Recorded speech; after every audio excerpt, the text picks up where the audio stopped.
పుష్య అమావాస్యనే పౌష అమావాస్య అని కూడా అంటారు. హైందవంలో పుష్యమాసం అమావాస్యకు చాలా ప్రాముఖ్యత ఉంది. ఈ మాసం పితృదేవతలకు అంకితం చేశారు. ఈ రోజున పితృల పేరిట దానం చేయడం వల్ల వారికి వైకుంఠ ప్రాప్తి కలుగుతుందని విశ్వసిస్తారు. జ్యోతిష్య శాస్త్రం ప్రకారం పౌష అమావాస్య రోజున ఉపవాసం ఉండటం వల్ల పితృదోషం, కాలసర్ప దోషాల నుండి విముక్తి కలుగుతుంది. ఈ రోజున పితృదేవతలకు శ్రాద్ధం, తర్పణం చేయడం వల్ల వారి ఆత్మకు శాంతి చేకూరుతుంది. శుభకార్యాలకు పుష్యమాసం చాలా ముఖ్యమైనది. ఈ నెలంతా సూర్యుడిని ఆరాధించడం వల్ల మీకు శుభఫలితాలు కలుగుతాయి. ఈ రోజున పితృదేవతలకు నైవేద్యాలు సమర్పిస్తే వల్ల వారి అనుగ్రహం లభిస్తుంది. అంతేకాకుండా కుటుంబంలో ఆనందం నెలకొంటుంది. వేకువజామునే నదీస్నానం చేసి రాగి పాత్రలో మందార పువ్వులు వేసి సూర్య భగవానుడికి అర్ఘ్యం సమర్పించండి. తర్వాత పూర్వీకులకు శ్రాద్ధ కర్మలు చేసి శక్తి మేరకు దానం చేయండి. ఈ రోజున రావి చెట్టు కింద నెయ్యి దీపం వెలిగించడం వల్ల కూడా ప్రయోజనం పొందుతారు. ఈ రోజున చేపలకు పిండిని తినిపించడం శుభప్రదంగా భావిస్తారు. పుష్య అమావాస్య రోజున చేయకూడని పనులు ఏమిటో శాస్త్రం వివరించింది. ఈ రోజున ఎవరినీ అగౌరవపరచకూడదు, అబద్ధం చెప్పకూడదు. రాత్రిపూట ఒంటరిగా నిర్మానుష్య ప్రదేశాలకు వెళ్ళకూడదు. మద్యం, మాంసాహారం తీసుకోకూడదు. అలాగే పుష్య అమావాస్య రోజున చేయవలసిన పనులు కూడా శాస్త్రం ఈ విధంగా చెబుతోంది. ఈ రోజున శ్రీకృష్ణుని పూజించాలి, గీతా పఠనం చేయాలి, పూర్వీకులను స్మరించుకోవాలి, పేదలకు బట్టలు, ఆహారం మొదలైన వాటిని దానం చేయాలి. రావి చెట్టుకు నీరు పోయాలి.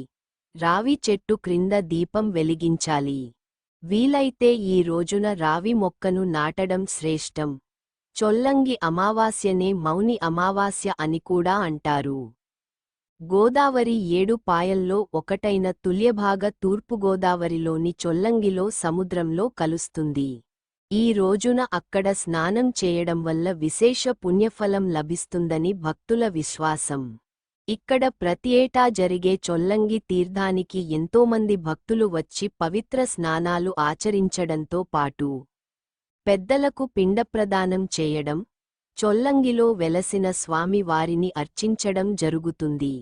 తెప్పతిరునాళ్లు పుష్య బహుళ అమావాస్య అయిన ఈ రోజు సింహాచలం కొండ దిగువ భాగంలోని అడవివరంలో గల ఉద్యానవనం, పుష్కరణి ప్రాంతాల్లో సింహాచల అప్పన్నకు ప్రత్యేక పూజలతో పాటు తెప్పతిరునాళ్లు వేడుకలను ఘనంగా నిర్వహించడం ఆనవాయితీ. నాగోబా జాతర పుష్యమాసంలో వచ్చే అమావాస్య రోజున గిరిజనులు నాగోబా జాతరను ఎంతో సంబరంగా జరుపుకుంటారు. ఈ రోజు వారి ఆరాధ్య దైవమైన నాగోబా పురివిప్పి నాట్యం చేస్తాడని వారి నమ్మకం. నాగోబా దేవాలయం ఆదిలాబాద్ జిల్లా ఇంద్రవెల్లి మండలంలోని కేస్లాపూర్ గ్రామంలో ఉంది. మన రాష్ట్రం నుంచే కాకుండా పక్క రాష్ట్రాల నుంచి లక్షలాది మంది గిరిజనులు ఈ గ్రామానికి చేరుకుని నాగోబా జాతరలో పాల్గొంటారు. ఈ జాతరకు ఎన్నో వందల ఏళ్ల చరిత్ర ఉంది. ఈ జాతరకు 16 రోజుల ముందు అంటే పుష్యమాస పౌర్ణమికి ఒకరోజు ముందు కొంతమంది గిరిజనులు పవిత్ర నాగోబా ఆలయం నుంచి కలశం తీసుకుని గోదావరి జలం తేవటానికి కాలినడకన బయలుదేరి వెళతారు. కేస్లాపూర్కు సుమారు 100 కిలోమీటర్ల దూరంలో ఉన్న జన్నారం మండలం కలమడుకు వరకు నడిచి వెళ్లి గోదావరి జలం తీసుకువస్తారు. ఇక్కడ గిరిజనుల పూర్వులు స్నానం చేస్తుండగా నాగదేవత దర్శనమిచ్చాడనే నమ్మకంతో అక్కడి జలాన్ని పవిత్రంగా గిరిజనులు భావిస్తుంటారు. ఇక్కడ సేకరించిన జలంతో నిండిన కలశాన్ని 40 కిలోమీటర్ల దూరంలోని పూసినగూడ గ్రామానికి లేదా ప్రధాన పూజారి ఉండే నార్నూరు మండలం గుంజాల గ్రామానికి తెచ్చి అక్కడ ఒకరోజు ఉన్న తరువాత కేస్లాపూర్కు 8 కిలోమీటర్ల దూరంలోని ఇంద్రవెల్లిలో ఆగి అక్కడ వెలసిన ఇంద్రాదేవికి సామూహికంగా పూజలు జరుపుతారు. అక్కడి నుంచి బయలుదేరి కేస్లాపూర్ చేరి ఆలయానికి కొద్ది దూరంలో ఉన్న మర్రిచెట్టు కింద 4 రోజులు, ఒక పాకలో 3 రాత్రులు సామూహిక పూజలు జరిపి కేస్లాపూర్ మందిరానికి వాయిద్యాలతో ఊరేగిస్తూ తెచ్చి ఆలయం వద్ద ఉన్న మర్రిచెట్టుపై పవిత్ర జలకలశం భద్రపరిచి 10 కిలోమీటర్లు దూరంలోని సిరికొండ చేరుకుంటారు.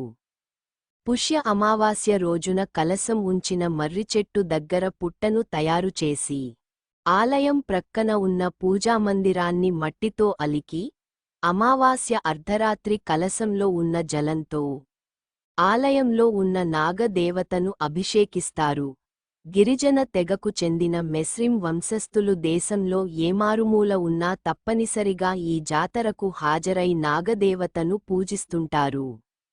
మౌని అమావాస్య ఆధ్యాత్మిక సాధన కోసం అతి పవిత్రమైన రోజు.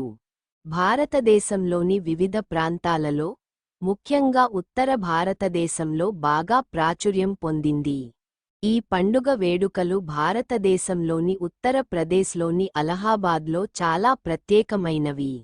ప్రయాగ్, అలహాబాద్ లోని కుంభమేళా సందర్భంగా పవిత్ర గంగానదిలో స్నానం చేయడానికి మౌని అమావాస్య చాలా ముఖ్యమైన రోజు మరియు దీనిని కుంభ పర్వ లేదా అమృత్ యోగా అని పిలుస్తారు.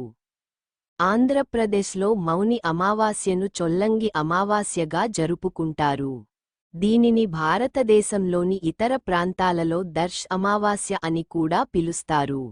అందువల్ల మౌని అమావాస్య జ్ఞానం, ఆనందం మరియు సంపదను పొందే రోజు అని విశ్వసిస్తారు.